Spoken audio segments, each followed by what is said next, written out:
episode then, guys. So what are we doing today? Well, obviously we're not down a carp lake, we are down to Nosif. So this place, fishing wise, is famous for stingrays at the right time of year, although the chap in Breakaway Tackle said I think you're a little bit late, but nonetheless I'm going to keep everything crossed. Not only is this part of St. Nosif known for stingrays, it's also a nudist beach.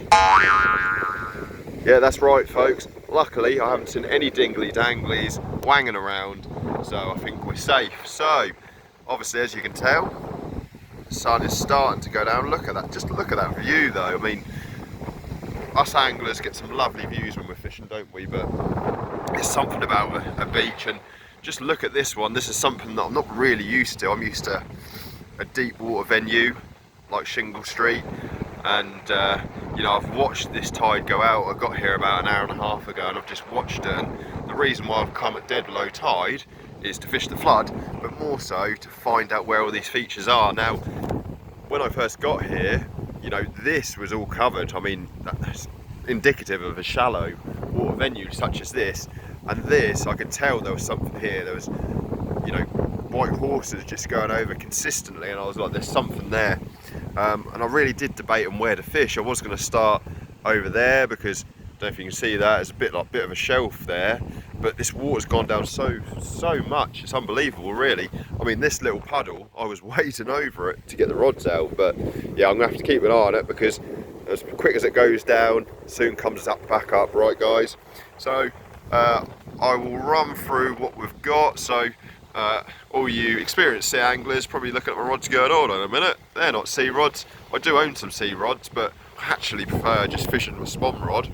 And I've got a 275 carp rod as well, which is a little bit light for the chuck that I'm trying to get here, but got them both out about 60-80 yards still. I still feel I can, you know, give it a good chuck. One's on a dropper pulley and one's on an actual pulley rig. Both started off with just squid and ragworm cocktails on both of them, and as soon as they've hit the water, tap tap tap tap tap tap tap, crabs galore. I'm not used to that at Shingle Street either, so I'm going to have to obviously keep an eye and keep casting. I've got some in my little bucket there.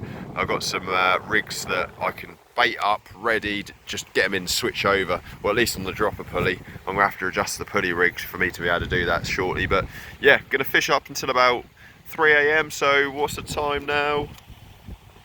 It's 8:10, so it is dead low tide now.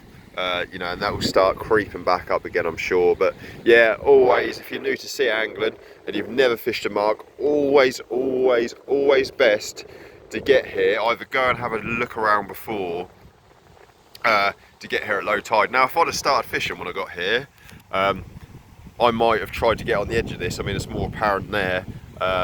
You know, and obviously it would have become apparent as the tide drops. But say for instance you were fishing halfway up the flood and you just thought there's something there but not quite sure, or all these boulders, you know, you could easily have a nightmare session, get snagged up.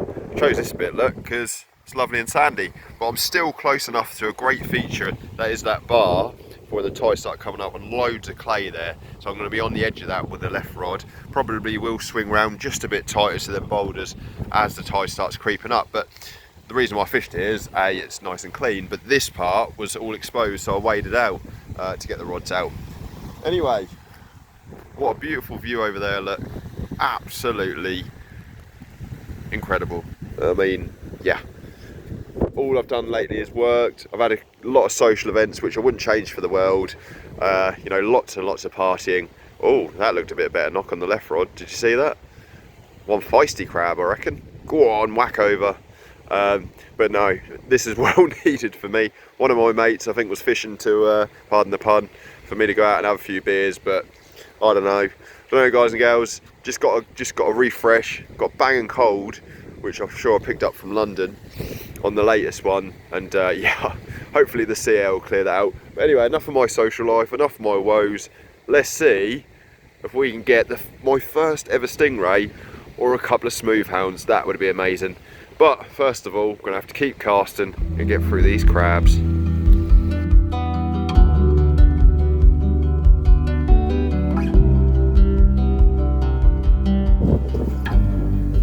There we go, look, haven't caught one in a while.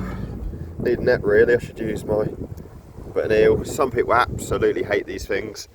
Well, I don't mind them, I think they're a pretty cool fish. This one's rather sandy, but let's get them back.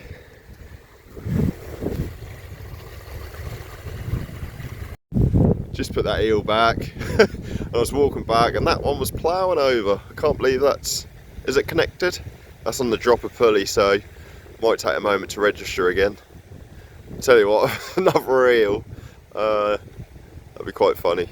But if it's 3 times the size, I won't mind. I stop now.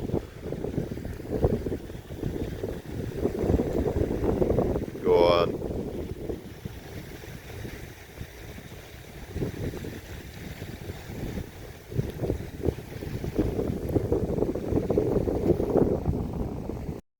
Here's another top tip then, guys and girls, if you're new to sea fishing. So the last thing you want to do is, when you're baiting up, is to bring your rod in like this. I mean, I used to do this, no criticism to you guys and girls that are new to sea fishing, and spend, obviously this has been crabbed off and there's a bit of weed out there, is spend 10 minutes out of the water. I'm not doing this video, but it's to help you. 10 minutes out of the water, baiting that up, getting the rag and whatever you're using, banding it up, another 10 minutes, da da da da da. What you want to be using this as a system.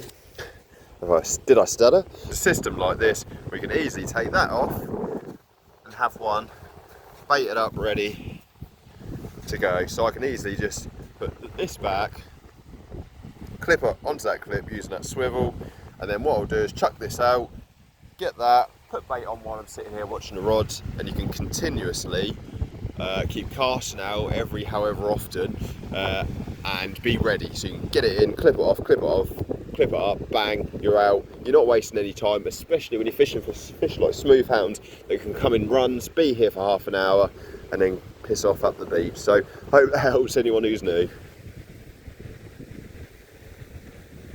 Apologies if that's a bit wobbly, guys and girls.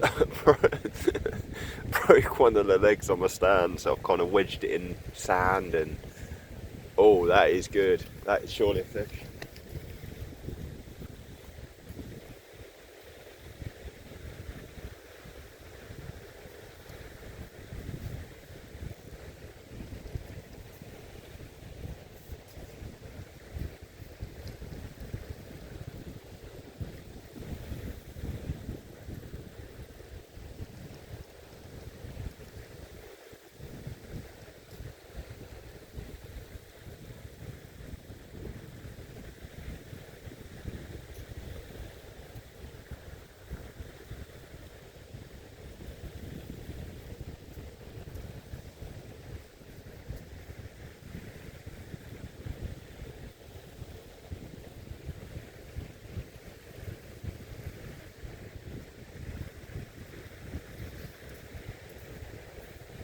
Well, I would have bet my left testicle that was a fish, but alas, it wasn't.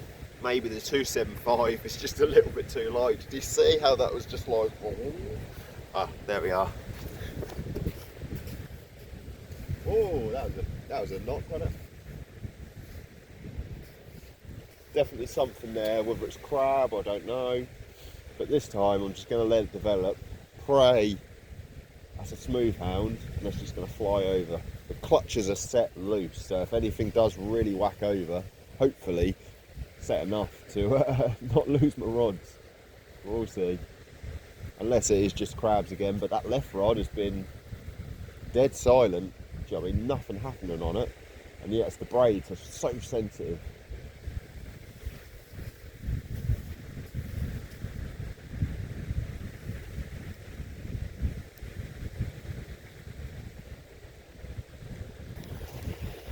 Well guys, second fish of the night, well day, night, into the night. I finally hooked this one. I thought I'd let it develop a little bit. There's another reel. I'm debating whether that's a strap conger. I don't know, guys and girls, I've never caught one. I've caught plenty of European eels in the freshwater sense, but I don't know, perhaps you can put your comments in, guys. But anyway, another bite, another fish, at least not a blank. Man, that was crazy. I'm used to fishing deeper venues where it just sort of comes up a few meters, but man, Literally, I mean, we were fishing way out there, and okay, not deep, but it's obviously coming up very, very shallow, and you could easily wade it, but stupid idiot didn't bring his waders, did he? But next time I'll bring the waders. Next time. Obviously be safe, don't be stupid if you're going to wade out, especially with a tide such as this. That right rod's rattling. I've literally left it where we were, and I've come back, I don't even know how, 30 metres I reckon. Probably not even exaggerating, 20-30 metres. So I've left that right rod, left rod, this is my spawn rod, only got X amount of braid and backer line on it, and it literally running out, so I've just pinged it in. The beauty is I know where the deeper crease is now, and hopefully I can remember that as I walk back. So I think just a single rag, I reckon some sole might come up there.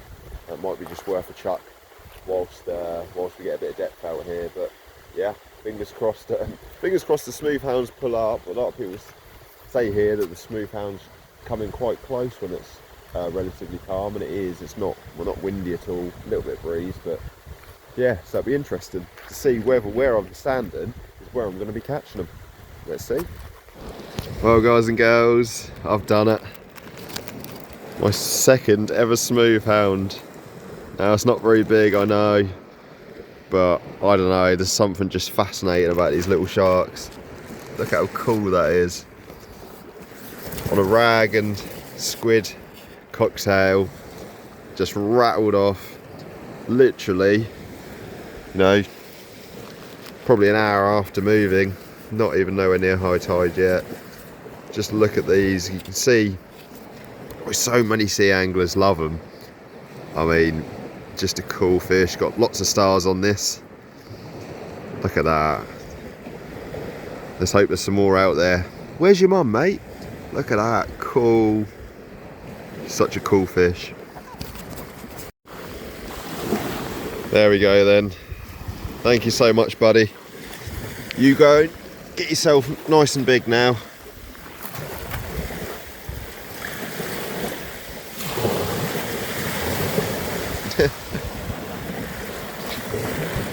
Better just chuck him out there. There she goes. Well, I just had a belter of a bite. Another eel, a little bit better size. Look at that, that's not a bad one, is it? Again, is that a strap? I don't know, guys. You can put it in the comments if you think that's a strap. Just looks more blue than a European eel we see in the rivers. But anyway, before it tangles me up, I'm going to get it unhooked. It's not a bad one, that. Well, here's a nice little turn up. Nice little bass. I say little, couple of pounds. That would certainly do me. What a mixed bag we've had. Got about half an hour before high tide. I had what I felt was a bang on that rod before this bass. Looked round and there it was, rattling away. Not gonna lie, I'm not usually one to take fish home, but I think so close to the end of session, that one's coming home with me. Make a nice fillet out of that one. Big old males, I love a bass. Yeah, put up a good scrap on the 2 3/4 test curve rod, and yes, just had an eel. Things are warming up, and you know it's just before high tide, so let's get the rod back out. Let's sort this guy out, and hopefully a few more fish to come. Literally just sorting out the better bass that I've just literally had. Look, it's still alive, literally just sorting out. And then got this little one as well. So the bass have obviously moved in.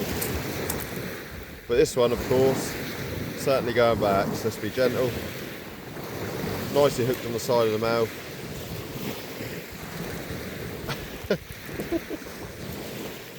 Yep. Perfection in miniature. Look at that. He'll show off his dorsal just before he pops back. Someone will catch him at that size, take him home for tea. Pretty much on high tide now. Another little bass. Gonna give it one more chuck. See if we can get that elusive stingray or a bigger smoothhound.